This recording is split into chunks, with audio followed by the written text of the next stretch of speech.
हिंदवी स्वराज्याचे सरसंस्थापक छत्रपती शिवरायांना मानाचा मुजरा करतो।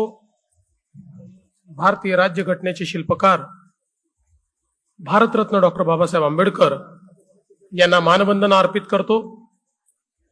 मुंबई हाऊसिंग फेडरेशन संचलित सेवा मार्गदर्शन आणि प्रशिक्षण केंद्र याचा उद्घाटन सोहळा आणि मुंबई जिल्हा मध्यवर्ती सहकारी बँक निर्मित सहकार भवनाचा भूमिपूजन सोहळा या अतिशय महत्त्वाच्या कार्यक्रमाला या ठिकाणी मंचावर उपस्थित राज्याचे सहकार मंत्री माननीय बाबासाहेब पाटीलजी, माननीय मंत्री महोदय मंगलप्रभात लोढाजी, भूमिपूजनाला येऊन पुढच्या कार्यक्रमाला गेलेले आशिष शेलारजी, पंकज भोयरजी, ज्यांनी हा अतिशय नेत्रदीपक अशा प्रकारचा सोहळा ऑर्गनाईज केला आणि ज्यांच्या अथक प्रयत्नातून हे सहकार भवन या ठिकाणी उभं राहत आहे ते आपल्या सर्वांचे लाडके आमदार प्रवीण दरेकरजी, मुंबई बँकेचे अध्यक्ष प्रवीण दरेकरजी, आपल्या महापौर रितुताई तावडे, आमदार अमित साटमजी, कालिदास कोळंबकरजी, तमिल सेल्वनजी, प्रसाद लाडजी, सन्माननीय राहुल शिवाळेजी, शिवाजीराव नलावडेजी, गणेश खणकरजी, सिद्धार्थ कांबळेजी, नंदकुमार काटकरजी, प्रकाश दरेकरजी, राजश्री शिरवाळकरजी, श्री जिजाबा पवार, संजीव जयस्वालजी, मिलिंद बोरीकरजी, महेंद्र कल्याणकरजी, मिलिंद शंभरकरजी, अमेय घोले, अनिल गजरे, आनंदराव गोळे, मुंबई बँकेचे सर्व पदाधिकारी आणि या ठिकाणी उपस्थित सर्व माझ्या भगिनी आणि बंधूंनो, खरं म्हणजे दरेकर साहेबांनी सांगितलं की ज्या ज्या वेळी मी कार्यक्रमात आलो त्या त्यावेळी काही ना काही देऊन गेलो। असं असतानाही दरेकर साहेब तुम्ही सगळ्या लोकांना उन्हात का बसवलं, हा माझा तुम्हाला प्रश्न आहे। बरं, उन्हात बसवलं तर बसवलं, अशा वेळी घेतला की तो सूर्यशिरळ माझ्या तोंडावर येऊन राहिलेला आहे।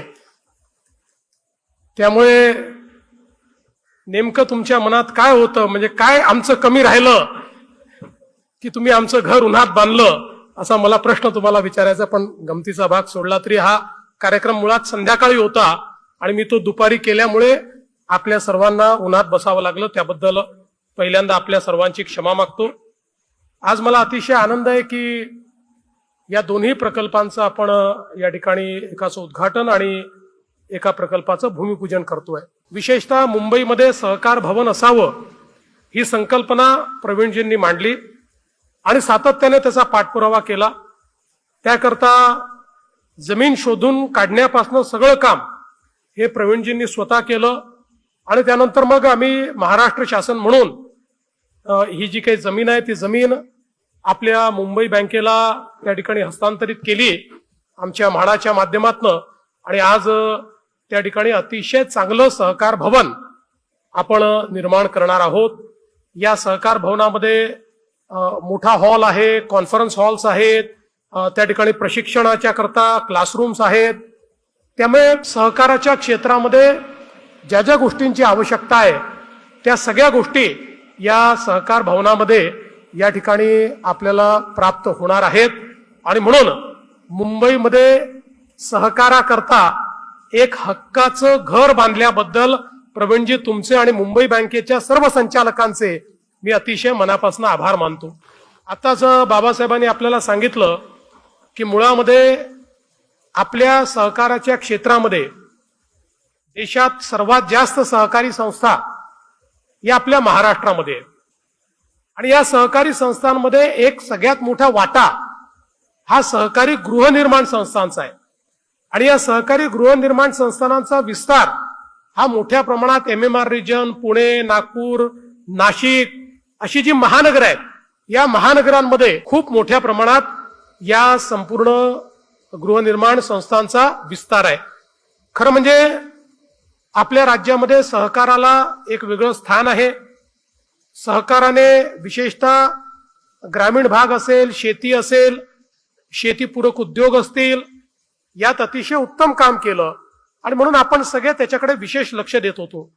पण त्याच वेळी सहकारातलं गृहनिर्माणाचं जे क्षेत्र होतं हे मात्र मोठ्या प्रमाणात दुर्लक्षित होतं आणि मग मागच्या काळामध्ये प्रवीणजींनीच हा विषय हातामध्ये घेतला आणि सातत्याने पाठपुरावा करून सहकारामध्ये आमच्या ज्या गृहनिर्माण संस्था आहेत त्यांच्या काही वेगळ्या गरजा आहेत.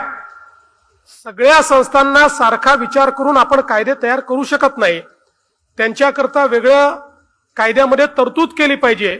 हा पाठपुरावा त्यांनी केला आणि त्यांच्याच पाठपुराव्यामुळे मागच्या काळामध्ये आपण सहकार कायद्यात बदल केला आणि गृहनिर्माण संस्थांचा वेगळा चॅप्टर हा आपल्या सहकार कायद्यामध्ये ऍड करून गृहनिर्माण संस्थांकरता ज्या ज्या तरतुदींची आवश्यकता होती त्या सगळ्या तरतुदी आपण त्यामध्ये घेतल्या.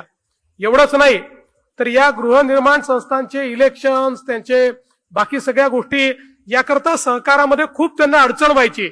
त्यामुळे आपण निर्णय केला की याचं 100% डिजिटायझेशन करायचं आणि कोणालाही कार्यालयामध्ये सहकार विभागाच्या येण्याची आवश्यकता पडू नये अशा पद्धतीचा इलेक्ट्रॉनिक डिजिटल प्लॅटफॉर्म तयार करायचा. मागच्या काळामध्ये तो प्लॅटफॉर्म देखील आपण तयार केला आणि तो प्लॅटफॉर्म डेडिकेट केला. त्यामुळे आता या गृहनिर्माण संस्थांचे अध्यक्ष, सचिव, कारण आपल्याला माहिती आहे की शेवटी या गृहनिर्माण संस्थांचे अध्यक्ष आणि सचिव हे कुठेतरी नोकरी करत असतात, व्यवसाय करत असतात.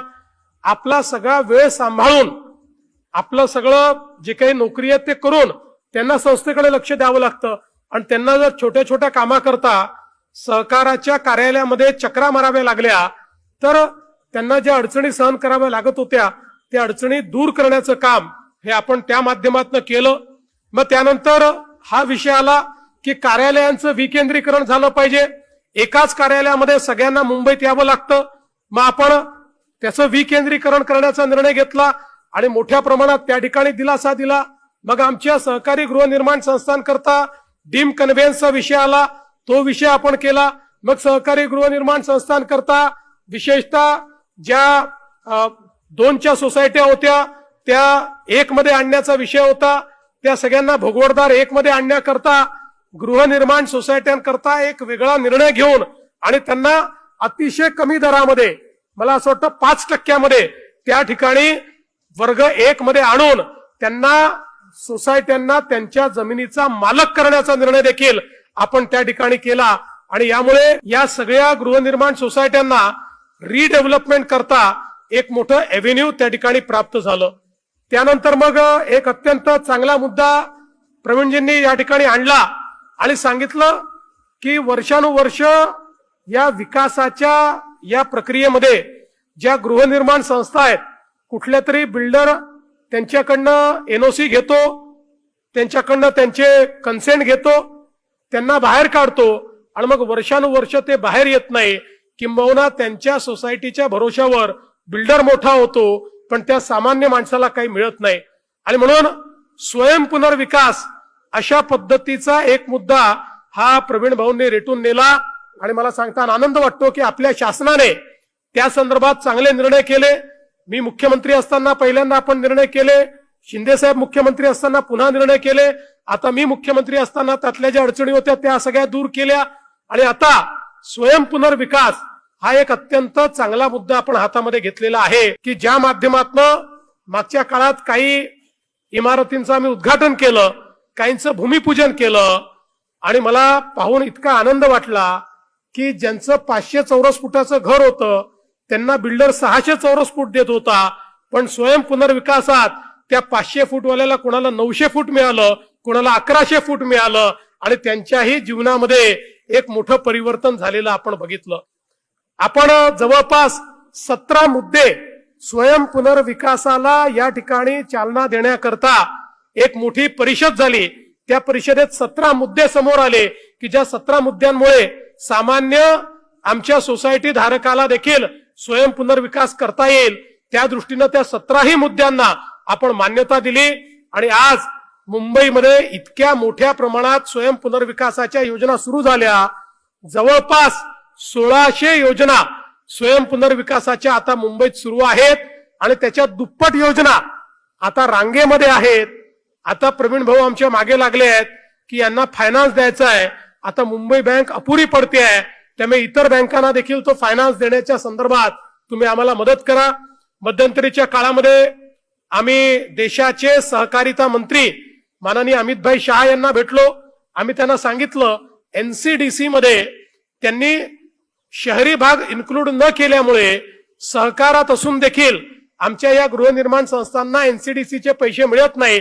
ते जर तुम्ही इन्क्लूड करून दिले तर एनसीडीसीच्या माध्यमातून मुंबई बँकेला रिफायनान्स करता येईल आणि त्यातनं या सगळ्या आमच्या गृहनिर्माण संस्थांना त्या ठिकाणी कर्ज देता येईल आणि इंटरेस्ट सबवेन्शनची स्कीम देखील आपण चालवतो. त्यामुळे अतिशय कमी दरामध्ये त्यांना त्या ठिकाणी कर्ज देऊन त्यांची स्वतःची घरं बनवण्याच्या संदर्भात एक मोठं आपल्याला कार्य करता येईल. त्या दृष्टीने तो प्रयत्न चाललेलाच आहे. माननीय अमितभाईंनी त्याला खूप सकारात्मकता दाखवलेली आहे. कायद्यात थोडा बदल करावा लागणार आहे, पण तो बदल झाल्यानंतर ज्या प्रकारे सहकारी साखर कारखान्यांना 10,000 कोटी रुपये माननीय अमितभाईंनी महाराष्ट्रामध्ये एनसीडीसीच्या माध्यमातून दिले, तसं आमच्या गृहनिर्माण संस्थांना देखील या ठिकाणी 20-25 हजार कोटी रुपये एनसीडीसीच्या माध्यमातून आणि बँकेच्या माध्यमातून मिळण्याचा रस्ता हा पुढच्या काळात मोकळा होईल. पण तत्पूर्वी आपला हाही प्रयत्न चाललेला आहे की मित्राच्या माध्यमातून आपली जी नीती आयोगाच्या सारखी आपली जी संस्था आहे, मित्रा महाराष्ट्र ट्रान्सफॉर्मेशन संस्था जी आहे इन्स्टिट्यूशन, त्याच्या माध्यमातून आपण काही एक्सटर्नल फायनान्सेस एकत्रित करून त्यातनं हा संपूर्ण जो मुंबई बँकेला मध्ये घालून हा संपूर्ण जो प्रकल्प आहे तो प्रकल्प त्याला चालना देऊन हे जे सगळे आता जवळपास 2-3 हजार प्रकल्प जे आता स्वयं पुनर्विकासाकडे वळत आहेत त्या सगळ्यांना सुलभतेनं त्या ठिकाणी फायनान्स मिळवून देण्याच्या संदर्भात आपण हे प्रयत्न सुरू केलेले आहेत आणि मला विश्वास आहे की या प्रयत्नातनं एक फार मोठी क्रांती होणार आहे. आणि म्हणूनच मी मुंबई बँकेचं मनापासून अभिनंदन करतो की मुंबई बँकेने या स्वयं पुनर्विकासाच्या क्षेत्रामध्ये सामान्य मुंबईकराला, मुंबईतल्या मराठी माणसाला त्याचं हक्काचं घर मिळण्याकरता या ठिकाणी जे कॉन्ट्रीब्युशन दिलंय ते अत्यंत महत्वाचं आहे. आणि त्याकरता प्रवीणजी तुमचं आणि मुंबई बँकेच्या सगळ्या संचालकांचं मी अतिशय मनापासून अभिनंदन करतो. खरं म्हणजे वेगवेगळ्या क्षेत्रांमध्ये मुंबई बँक इतकं चांगलं काम करते. राज्यातली आमच्या लाडक्या बहिणींकरता पहिली योजना ही मुंबई बँकेने तयार केली. मी प्रवीण भाऊंना म्हटलं मुंबई बँकेने काही योजना तयार करावी. आमच्या बहिणींना 1500 रुपये मिळतात. 1500 रुपयांनी काही खूप त्यांचं त्या ठिकाणी जीवन बदलेल असं नाहीये, त्यांना तो फक्त आधार आहे. पण आपण जर त्यांना वित्त उपलब्ध करून दिलं आणि त्यांना काही व्यवसाय करून दिला आणि त्याच्यामध्ये त्यांचा जो हप्ता आहे तो या 1500ला लिंक आपण केला तर त्यातनं फायदा होईल. आणि मग प्रवीण भाऊंनी एक चांगली योजना त्या ठिकाणी आणली की राज्य सरकारच्या विविध योजनांचा कॉन्व्हर्जन्स हा लाडक्या बहिणीशी करून आणि त्या ठिकाणी आमच्या मुंबई बँकेच्या माध्यमातून आम्ही त्यांना वित्त पुरवठा करू आणि आमच्या अशा लाडक्या बहिणी त्या ठिकाणी व्यवसाय उभ्या करतील. आणि मला सांगताना आनंद वाटतो आतापर्यंत 2000 लाडक्या बहिणींना मुंबई बँक, महाराष्ट्र सरकार आणि लाडकी बहीण योजना याच्या माध्यमातून व्यावसायिक बनवण्याचं काम आपण केलंय. आता ते केवळ 1500 कमवणारी नाही तर 15,000 कमवणारी माझी लाडकी बहीण आता त्या ठिकाणी या योजनेच्या माध्यमातून होते. आणि अशा प्रकारची कल्पकता वापरून मुंबई बँकेच्या माध्यमातून वेगवेगळे जे समाजातले घटक आहे, कुठे टॅक्सी ड्रायव्हर्स असतील, कुठे आमचे तरुण असतील, कुठे व्यावसायिक असतील, या सगळ्यांना वित्त पुरवठा करून त्यांना आपल्या पायावर उभं करण्याचं काम हे निश्चितपणे या ठिकाणी चाललेलं आहे. त्याबद्दल मुंबई बँकेचं मी मनापासून अभिनंदन करतो. आणि आज निश्चितपणे या ठिकाणी आपण कार्यक्रम करत असताना आपण प्रतीक्षा नगरचा विषय मांडलेला आहे. कारण प्रतीक्षा नगरमध्ये आपलं हे बांधकाम या ठिकाणी होणार आहे. आणि आता मुंबईमध्ये ज्या प्रकारचं क्लस्टर रिडेव्हलपमेंट आपण सुरू केलेलं आहे, मुंबईकरांच्या मनामध्ये हा विश्वास तयार झालाय. जेव्हापासनं बीडीडी चाळीत राहणाऱ्या 120 फुटात राहणाऱ्या व्यक्तीला 550 फुटाचं घर हे त्या ठिकाणी दक्षिण मुंबईमध्ये मोफत मिळालं, त्या दिवशीपासनं मुंबईकरांना हा विश्वास आला की महायुतीचं सरकार हे गरिबाला घर देणारं सरकार आहे. हे केवळ आश्वासन देणारं सरकार नाहीये. आणि आता वेगवेगळ्या योजना आपण सुरू केल्या आहेत. आणि म्हणूनच आता आम्ही ज्या ज्या भागांमध्ये जातो त्या भागांमधनं अशाच पद्धतीनं क्लस्टर रिडेव्हलपमेंटच्या या ठिकाणी मागण्या आमच्याकडे येत असतात. प्रतीक्षा नगर जे आहे इथे जवळपास 88 बिल्डिंग आहेत, ट्रान्झिट कॅम्प्स आहेत आणि या ठिकाणी जवळपास 8,200 6,200 टेनंट्स या ठिकाणी राहतात आणि एकूणच आता 30 वर्षापेक्षा जास्त काळ या ठिकाणी झाला असल्यामुळे थोडं लँड सेटलिंग देखील चाललेलं आहे. काही इमारती त्या ठिकाणी धोकादायक देखील होत आहेत आणि म्हणून त्यांची इच्छा आहे की आमचं रिडेव्हलपमेंट या ठिकाणी झालं पाहिजे. आणि म्हणून ज्या प्रकारे आपण अभ्युदय नगरचं या ठिकाणी रिडेव्हलपमेंटचा निर्णय घेतला त्याचप्रमाणे आता म्हाडाचे व्हीपी या ठिकाणी आहेत. संजीव जयस्वालजी, तुम्हाला मी आजच या ठिकाणी निर्देशित करतो की त्याच धर्तीवरच अभ्युदय नगर वगैरे आपण जे केलंय त्याच धर्तीवर प्रतीक्षा नगरचा देखील आपण प्रस्ताव तयार करा. इथल्या लोकांना एकत्रित घेऊन प्रतीक्षा नगरलाही म्हाडाच्या माध्यमातून उत्तम अशा प्रकारची घरं इथल्या सगळ्या रहिवाशांना आपण कशी देऊ शकू आणि त्यांचाही चांगल्या घरात राहण्याचा जो काही त्या ठिकाणी त्यांचं स्वप्न आहे, मोठ्या घरात राहण्याचं जे स्वप्न आहे ते कसं आपण पूर्ण करू शकू याचा आराखडा तात्काळ आपण तयार करावा अशा प्रकारची विनंती आपल्याला करतो. आणि आज पुन्हा एकदा एक अतिशय चांगल्या कार्यक्रमाकरता प्रवीण भाऊ तुम्ही आम्हाला बोलवलं. आता तुम्ही जसं रेकॉर्ड वेगात जमीन मिळवली, परवानग्या मिळवल्या, त्या ठिकाणी बांधकामाची सुरुवात आता तुम्ही आजपासून करताय, तसंच रेकॉर्ड वेळेमध्ये याचं उद्घाटन देखील झालं पाहिजे. ते म्हणतात तुमच्या काळातच करणार आहे, मी पुन्हा येणारच आहे म्हणजे इथे उद्घाटन करायला. आपला नाराच आहे मी पुन्हा येईल, त्यामुळे जिथे भूमिपूजन केलं तिथे उद्घाटनाला जातो म्हणजे जातोच. त्यामुळे आपण अतिशय वेगानं हे काम या ठिकाणी पूर्ण करावं, अतिशय दर्जेदार अशा पद्धतीचं काम करावं आणि सहकार क्षेत्रामध्ये सहकार भवन हे कसं असलं पाहिजे हे सहकारातल्या प्रत्येक कार्यकर्त्याला त्याचा अभिमान वाटला पाहिजे अशा प्रकारचं सहकार भवन असलं पाहिजे. अशा प्रकारची विनंती तुम्हाला करतो.